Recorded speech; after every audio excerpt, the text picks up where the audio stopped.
네, 안녕하십니까. 예, 성막 공부를 사랑하시는 성도님 여러분, 오늘 또 우리 이장님과 함께 성막 공부 제7과 물두멍에 대한 공부를 시작하도록 하겠습니다. 감사합니다. 예, 안봉준 장로님의 줌 미팅 방을 통한 성막 성경 공부, 이 시간이 벌써 7번째 시간이 되었습니다. 이 공부를 위해서 많은 시간 들여 수고하시는 안봉준 장로님께 이 강의를 시청하시는 성도님들과 함께 심심한 감사를 드립니다. 오늘은 제7과 물두멍을 공부하겠습니다. 물두멍 공부를 통해서 우리가 어떻게 사는 것이 죄를 멀리하며 성결한 삶을 살아가는 성화의 단계를 깨달아 진정한 성도되어 거룩한 삶에 이룰 수 있을까? 성령 충만 받는 비결이 어떤 것인가 하는 문제를 생각해 보겠습니다. 먼저 제가 잠깐 기도하고 시작하겠습니다. 에베네셀의 하나님께서 지금까지 우리들을 이끌어 주신 것을 감사드립니다. 오늘은 성막 공부 7번째 시간으로 물두멍을 공부하려 합니다. 우리 영혼을 깨끗이 씻어주시는 주님께서 이 시간도 우리 속에 역사하여 주심으로 회개하는 심령 되게 하여 주시옵소서. 성막에서 제사장들이 일하기 전에 언제나 수족을 씻었던 것을 본받아서 항상 자신을 돌아보고 더러워진 심령을 주님의 말씀으로 보혈로 정결케 하여 주시옵소서. 오늘 공부를 통해서 어떻게 사는 것이 주님께서 기뻐하시며 받아주시는 삶인지, 그리고 성령 충만 받는 비결이 무엇인지 깨닫는 시간이 되게 하여 주시옵소서. 우리 죄를 씻어주시는 예수님의 이름으로 기도합니다. 아멘. 예, 오늘 공부할 본문 말씀 출애굽기 30장 17절부터 21절까지를 봉독해 드리겠습니다. 여호와께서 모세에게 일러 가라사대 너는 물두멍을 노수로 만들고 그 받침도 노수로 만들어 씻게 하되 그것을 회막과 단 사이에 두고 그 속에 물을 담으라. 아론과 그 아들들이 그 두멍에서 수족을 씻되 그들이 회막에 들어갈 때에 물로 씻어 죽기를 면할 것이요 단에 가까이 가서 그 직분을 행하여 화제를 여호와 앞에 살을 때에도 그리할지니라. 이와 같이 그들이 그 수족을 씻어 죽기를 면할지니 이는 그와 그 자손이 대대로 영원히 지킬 규례니라. 물두멍은 받침과 두멍으로 되어 있습니다. 받침과 두멍. 그래서 제가 만든 물두멍을 한번 보여드리고 싶은데, 이렇게 받침이 있습니다. 물두멍을 올려놓은 받침. 여기다가 두멍을 올려놓는 것이 물두멍입니다. 그래서 물두멍은 이렇게 투 파트로 만들도록 하나님께서 명령하셨던 것입니다.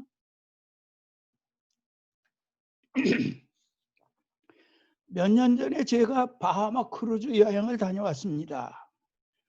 이틀간이나 계속 물 위를 떠가고 있음을 보았습니다.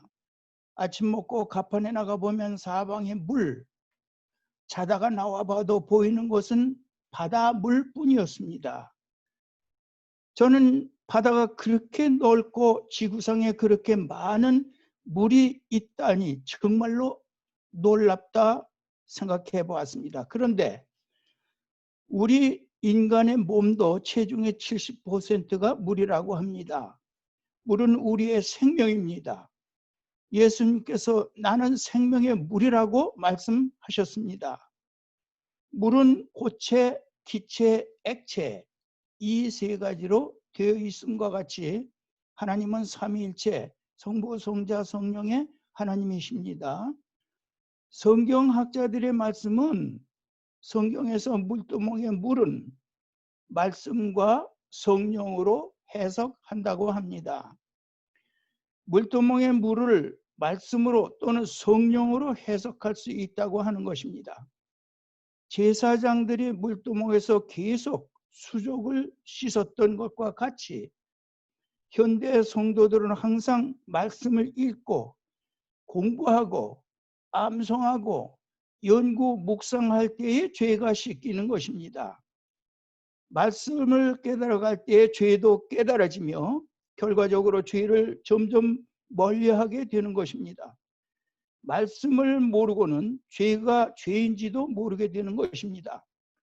사람이 물로 씻음으로 깨끗해지는 것과 같이 우리들의 심령은 말씀으로 깨끗해지는 것입니다. 요한복음 3장 5절에서 7절에 보니까는 예수님께서 니고데모가 말씀하시기를 진실로 진실로 내게 이르노니 사람이 물과 성령으로 나지 아니하면 하나님 나라에 들어갈 수 없느니라. 육시로 난 것은 육이요 영으로 성령으로 난 것은 영이니 내가 네게 거듭나야 하겠다 하는 말을 기이 여기지 말라 하고 주님께서 말씀하셨습니다. 고린도전서 3장 16절에 보니까는 너희가 하나님의 성전인 것과 하나님의 성령이 너희 안에 거하시는 것을 알지 못하느뇨 라고 기록되어 있습니다. 말씀이 충만한 성도가 또한 성령이 충만한 성도인 것입니다.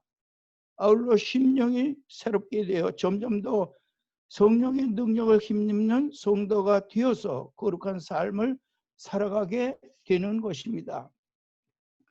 이것이 우리가 성막의 물두멍을 공부하는 목적인 것입니다. 우리 몸 안에 물이 체중의 약 70%가량 꽉 차 있을 때 건강이 유지됨 같이 말씀과 성령이 충만한 성도가 영적으로 건강하고 능력 있는 성도인 것입니다. 뜰에는 번제단과 물두멍만 있습니다. 하나님을 만나러 가는 7단계는 1. 동편문 통과, 2. 번제단 통과, 그리고 세 번째가 오늘 공부하는 물두멍 통과입니다. 그리고 성소에 들어가서 등대똥상 분향단을 거쳐서 7번째로 지성소에 들어가서 법궤에서 하나님을 만나게 되는 것인데, 이 시간 공부는 그 세 번째인 물두멍을 통과의 의미를 공부하고 있는 것입니다. 물두멍을 공부하면서 염두에 둘 것은 제사장들이 언제 물두멍에서 손과 발을 씻어야 했었는가를 보는 것입니다. 번제단에 가까이 가서 피를 드리기 전에나 제물을 드리기 전에, 그리고 성소에 들어가기 전, 후, 지금 우리들에게 적용한다면 예배다운 예배를 드리기 전 반드시 물두멍을 거쳐야 한다는 것입니다. 그리고 성소에 들어가려면 반드시 물두멍을 통과한 후라야 된다는 것입니다. 성소에 들어가려면 반드시 성령 충만 받아야 하는 것이므로 말씀과 성령의 충만한 성도가 되기 위하여 반드시 물두멍을 통과해야 한다는 것입니다. 말씀을 사모하는 마음과 간절히 기도하는 신앙, 이것이 물두멍이 우리에게 강조하고 있는 것입니다. 성소와 지성소의 면적은 뜰의 면적의 약 16분의 1 정도밖에 안 됩니다. 뜰은 50규빗 바이 100규빗, 그래서 5,000 스퀘어 큐빗이 되고, 회막은 10규빗 바이 30규빗, 그래서 300 스퀘어 큐빗밖에 되지 않기 때문에 5,000 대 300은 16분의 1인 것입니다. 예컨대 성소 안에 있는 제사장의 수보다 뜰에 있는 백성들의 수가 훨씬 많다고 볼 수 있겠다 하는 것입니다. 그 면적을 비교해서 볼 때 그렇지 않을까 합니다. 비유컨대 교회 안에도, 현대 교회 안에도 성도의 수보다 교인의 수가 훨씬 많다는 의미로도 볼 수 있지 않겠나 하는 것입니다. 동편문과 번제단 사이에서 방황하는, 번제단을 통과하지 못한 진정한 회개의 체험이 없이 교회 다니는 예수 믿는다고 하는 교인들, 가짜 교인들이 많이 있지 않을까 하는 생각입니다. 성도란 명칭이 최상의 명칭인 것입니다. 성도란 명칭을 서리 집사 다음으로 말하는 분들도 보았습니다. 새 교우가 왔을 때에 새 교우 환영 시 양복을 입고 넥타이 입고 정장을 한 사람이 오면은 묻기를 목사님이십니까? 아니요. 그러면 장로님이십니까? 아니요.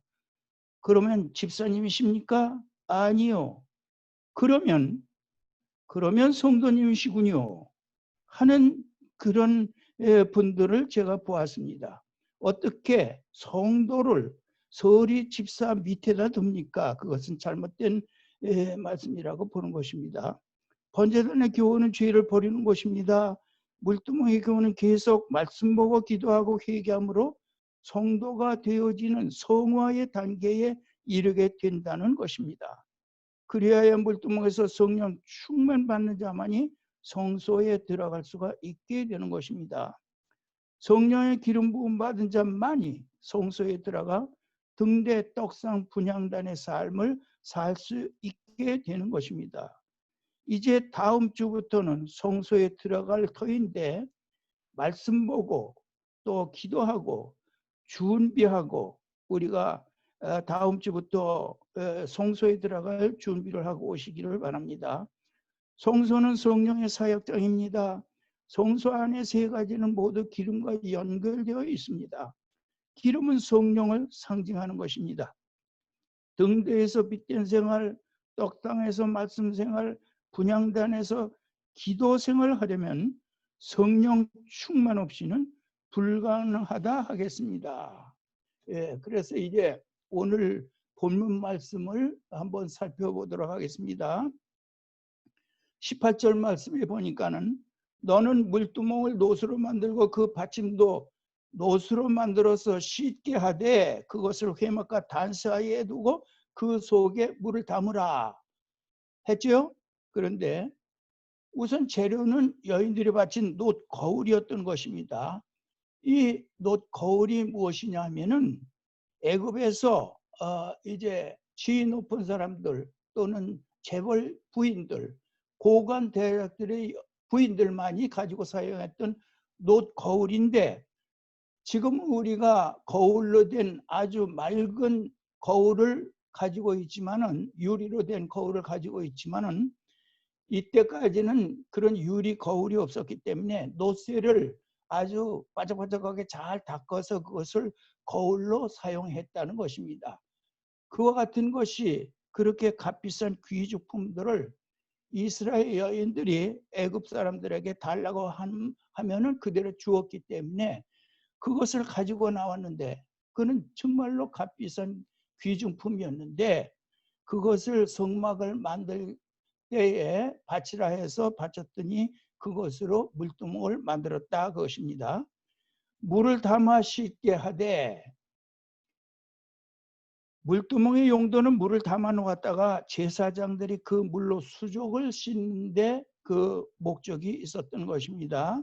물두멍도 받침도 모두 놋으로 만들었습니다.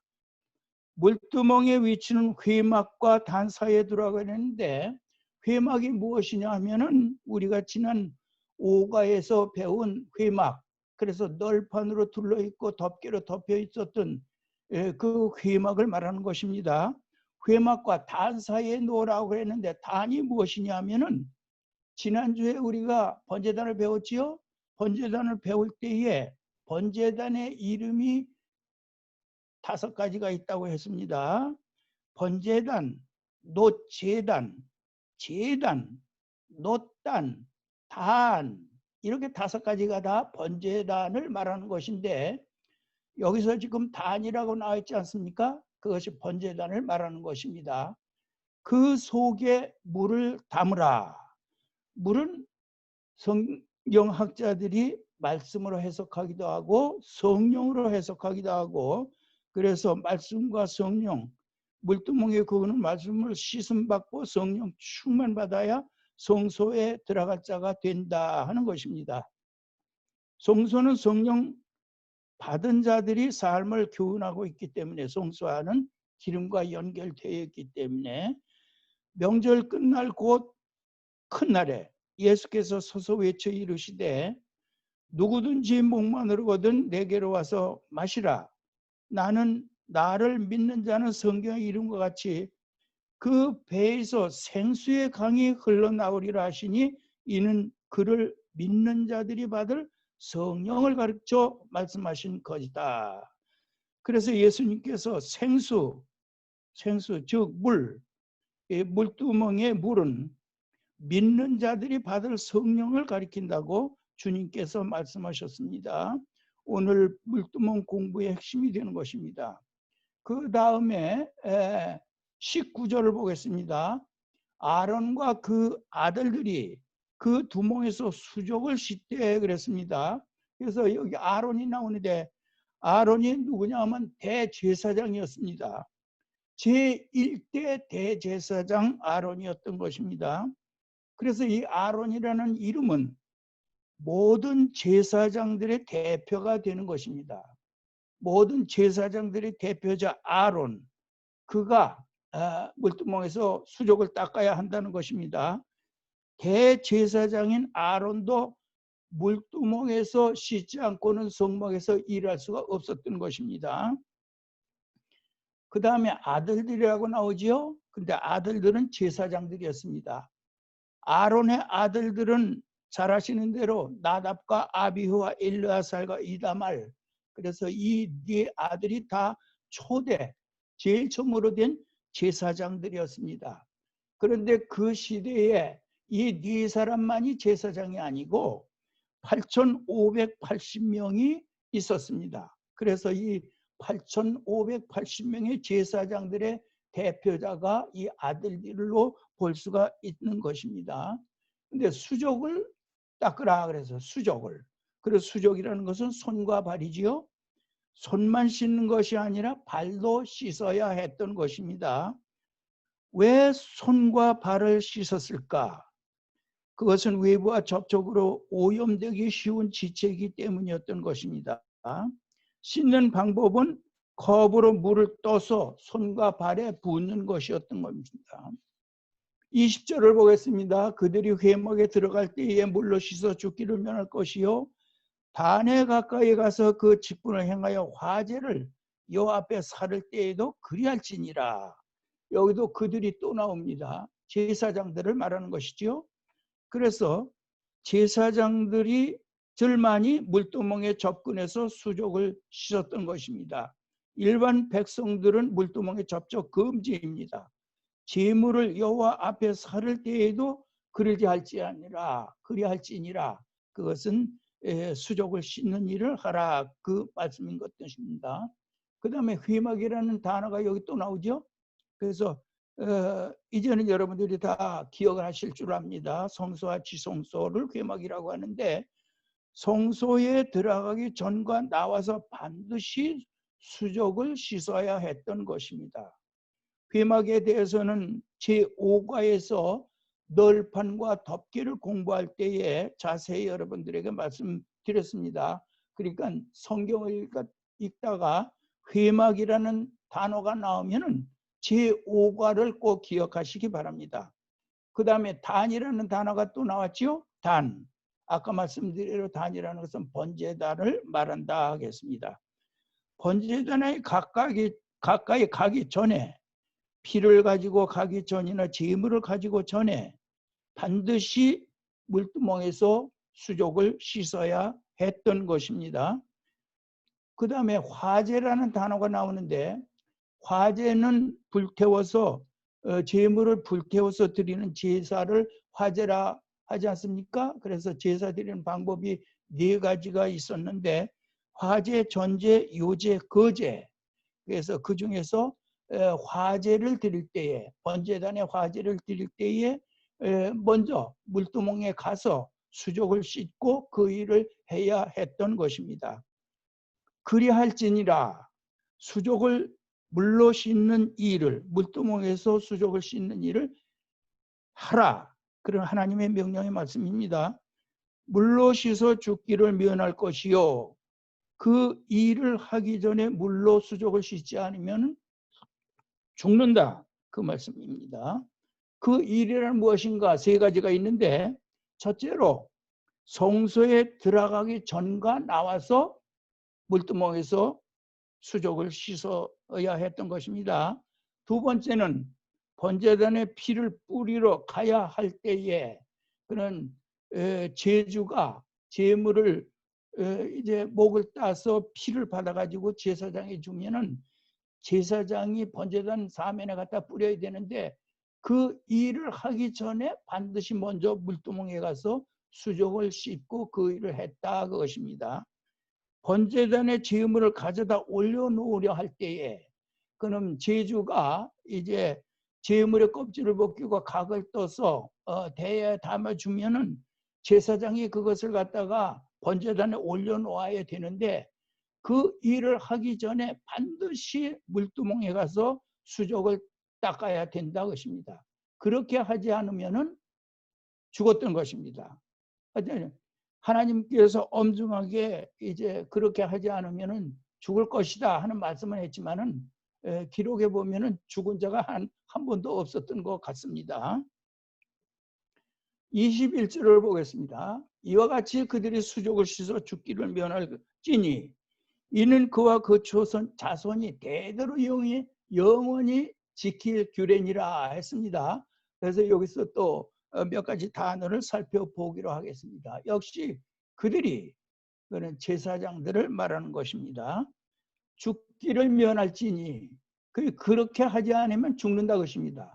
그와 같이 하지 않으면 죽는다는 하나님의 엄연한 경고의 말씀이었던 것입니다. 하나님은 봐주는 것 없습니다. 말씀대로 하나님의 명령대로 하지 않으면 하나님께서는 가차없이 벌하신다. 그것을 우리가 기억해야 되는 것입니다. 대대로 모세 때부터 세례 요한까지 제사장들의 대대 그래서 그 성막을 만들었던 초대의 아론 때부터 모세 때까지 대대로 하고 그 다음에 영원이라는 단어가 있는데 제가 이것을 생각해 보니까는 영원이라는 단어는 지금 우리에게도 해당되지 않을까 그런 비약해서 좀 생각을 해봤습니다. 우리에게도 해당된다. 예수님께서 승천하신 후부터 현재까지 우리 모든 성도들도 이와 같이 기억하고 하나님의 일을 하기 전에는 언제든지 물두멍에서 수족을 닦아야 된다. 그것입니다. 38장 8절 말씀을 보니까는 그가 노수로 물동을 만들고 그 받침도 노수로 하였으니 곧 회막에서 수정드는 여인들의 거울로 만들었더라 했습니다. 물두멍의 재료는 좀 전에 말씀드린 것과 같이 여인들이 드린 놋 거울이었다. 애굽에서 가지고 나온 정말로 값비싼 귀중품인 놋 거울로 이제 물두멍을 만들었다 것입니다. 거울은 귀중품 중에 하나였었는데 그것을 이스라엘 백성, 이스라엘 여인들이 애굽에서 얻어가지고 나온 것을 이제 아낌없이 하나님의 일을 위해서 바쳤을 때 그것을 가지고 물두멍을 만들어서 이제 자기를 위하여 쓰던 물건이 하나님을 위하여 쓰이게 되었던 것입니다. 자기 육신을 아름답게 하던 것이 우리의 영을 아름답게 하는 그런 귀한 물두멍으로 이제 만들게 되었던 것입니다. 예수님의 제자들의 발을 씻어주신 기록이 이제 요한복음 13장에 기록이 되어 있는데 잡히시기 전날 밤 최후의 만찬석상에서 예수님께서 제자들의 발을 씻겨주셨죠. 그럴 때에 이제 베드로의 차례가 왔을 때 베드로가 예수님께서 말했지 않습니까? 주님 내 발을 절대 씻기지 못하시나이다. 그러니까 예수님께서 내가 네 발을 씻기지 않으면은 너와 나와 상관이 없다.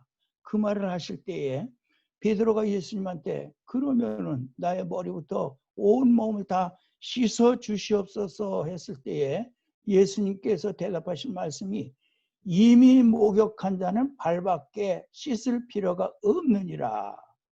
예수님께서 그런 말씀을 하셨습니다. 이미 목욕했다는 말씀은 번제단을 통과했다는 의미로 보는 것입니다. 번제단을 통과한 자, 이미 목욕한 자로 보는 것입니다. 번제단의 경험은 단회적이라 볼 수 있으나 물두멍에 씻음은 계속적입니다. 번제단의 회개, 그리고 죄 용서받는 십자가의 공로를 믿는 그런 믿음으로 죄의 문제를 해결하는 것은 단회적이라고 볼 수 있지만은 물두멍에서 수족을 씻는 일은 계속한다 것입니다. 제한이 없다 것입니다. 제사장이 되었어도 성도가 되었어도 물두멍에서 씻는 것은 계속 우리가 실행해야 되는 것입니다. 번제단에서 죄 용서함 받은 것으로 다 된 것이 아니라 또 그 다음 단계인 물두멍에서 계속 수족을 씻음으로 물두멍을 통과해야 성소에 들어갈 자격을 얻게 된다 것입니다. 죄는 반복성, 성장성, 전염성이 있다고 합니다. 다윗의 죄의 반복성을 보세요. 우리아의 아내와 동침한 후에는 반복되다가 임신을 했습니다. 그래서 성장성, 우리아를 죽이기까지 성장했던 것입니다. 그러니 그 죄가 또 전염성이 있어서 자식들에게 그대로 전염되었던 것을 우리가 성경을 통해서 보아왔던 것입니다. 우리아의 사건 후에 다윗은 선지자를 통한 하나님의 책망을 듣고 눈물로 침상이 뜰 정도로 철저히 회개한 후로는 아리따운 동료, 미녀, 아비삭과 같이 살면서도 간음죄를 반복하지 않았던 것입니다. 성령님의 능력을 힘입어 죄의 반복성을 다윗은 끊어버렸던 것입니다. 시편 51편은 다윗의 회개장입니다. 그래서 다윗이 하나님 앞에 나의 모든 것, 부귀, 영화 모든 것을 다 가져가도 좋습니다. 하지만은 그러나 주의 성신만은 내게서 거두지 마옵소서. 성령님께 의지함으로 죄의 사슬을 벗어버린 다윗의 마지막 삶의 모습을 볼 수 있습니다. 성령님이 도움 없이는 죄를 결코 이길 수가 없습니다. 내가 나를 이길 수 없지 않습니까? 우리는 성령께 의지해야만 죄를 이길 수가 있게 되는 것입니다. 번제단을 통과했으면 물두멍에서 계속 씻는 작업이 있어야 합니다. 그것은 성경 말씀을 읽고 듣고 암송하고 묵상함으로 말씀으로 씻음 받으며 계속 기도함으로 성령 충만받아야 죄를 이기고 성소에 들어갈 자격을 얻게 된다는 말씀입니다. 이것이 물두멍 공부의 목적인 것입니다. 물두멍에서 제사장들이 수족을 씻었지요. 제사장들만 물두멍에 가서 수족을 씻었던 것입니다. 그 흰옷 입은 사람이 여기 세마포 옷을 입은 사람은 제사장의 그 모습인 것입니다. 그 옆에 있는 청색 옷을 입은 사람은 잡족. 그래서 이 잡족들로 하여금 물을 길어오게 했습니다. 그 잡족들이 물을 길어다가 이 물두멍에다 채워놓으면 제사장들은 그것을 떠서 수족을 씻었는데 손을 거기다 놓고 씻는 것이 아니고 컵으로 물을 떠서 손발에 부었던 것입니다. 두멍에 손을 얹고 씻는 것은 잘못된 해석입니다. 제가 주일학교 때에 우리 주일학교 선생님이 무슨 말씀으로 이 물두멍을 설명했느냐 하면은 노쇠를 아주 잘 닦아서 반짝반짝 해서 거기다가 물을 담아 놓으면은 얼굴이 비치지 않느냐. 그래서 그 거울같이 들여다보고 얼굴에 있는 때가 묻었던가 무엇이 묻었으면 그것을 닦았다는 그런 식으로 제가 주일학교 때 선생님한테 배웠던 그런 기억이 납니다. 그 모두가 다 잘못된 교훈이라 하겠습니다. 물두멍에서 수족을 씻는 방법을 보겠습니다.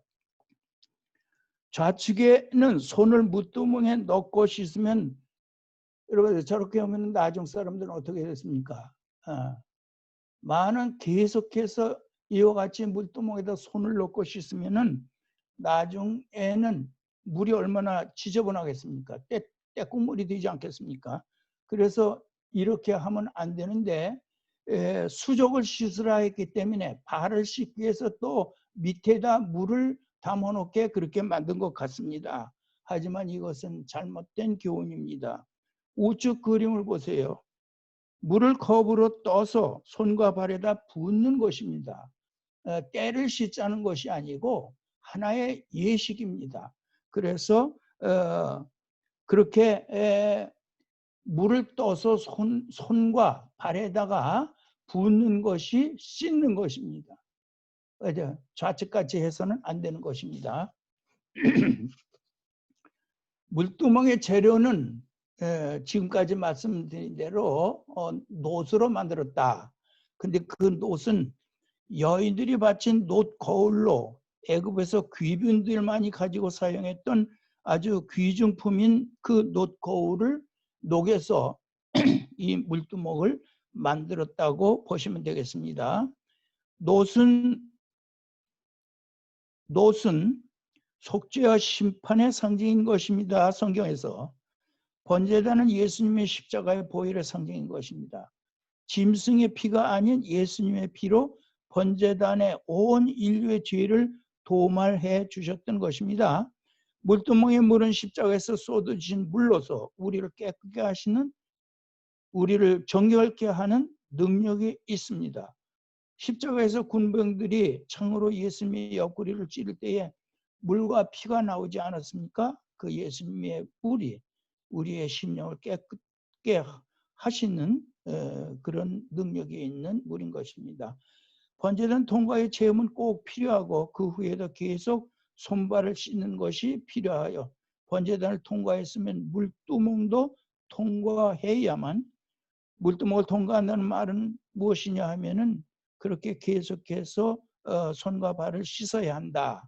그래서 손과 발을 씻는다는 것은 이제 계속 말씀드리지만은 말씀을 보고 말씀을 읽고 연구하고 묵상하고 또 그래서 그 말씀을 의해서 이제 우리 심령이 깨끗해진다는 것을 말씀드렸습니다. 물두멍의 크기에 대한 언급이 없습니다. 물두멍의 크기에 대해서 언급이 없는 것은 우리에게 어떤 교훈을 주느냐 하면은 회개는 제한이 없다, 제한이 없다 하는 것을 생각할 수가 있겠습니다. 회개하는 자에게 주시는 성령 충만을 교훈하고 있습니다. 번제단과 물두멍의 결과, 번제단은 회개 플러스 속죄, 그리고 물두멍은 회개 플러스 성령 충만, 이 공식을 꼭 기억하시기 바랍니다. 번제단은 회개 플러스 속죄, 물두멍은 회개 플러스 성령 충만. 그래서 성령 충만 받은 자만이 이제 사탄의 지배에서 이길 수가 있다. 사탄의 권세를 이기려면은 성령 충만 받지 않고는 우리가 사탄을 이길 수가 없는 것입니다. 물두멍의 역할을 보겠습니다. 물두멍은 물을 담아두어 제사장들이 수족을 씻도록 했던 것입니다. 언제 수족을 씻었나? 거듭해서 말씀드립니다. 제물을 번제단으로 나르기 전에, 또 성소에 들어가기 전과 나와서. 그런데 여기서 제가 한 가지 생각해 보고 넘어갈 것은 뭐냐면은 교인들의 세 가지 구분이 있다 것입니다. 교인들의 세 가지로 구분해 보았습니다. 이 내용은 정말로 죄스럽고 민감한 부분이지만은 피차에게, 여러분과 나에게 경고를 주는 의미로 들으시고 한번 생각해 보시기를 바랍니다.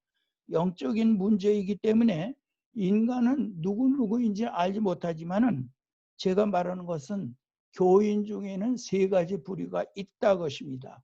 첫째는 동편문과 번제단 사이에서 방황하는 교인이 있다 것입니다. 믿기로 하였으나 동편문 통과, 믿는다는 것은 동편문 통과로 보는 것입니다.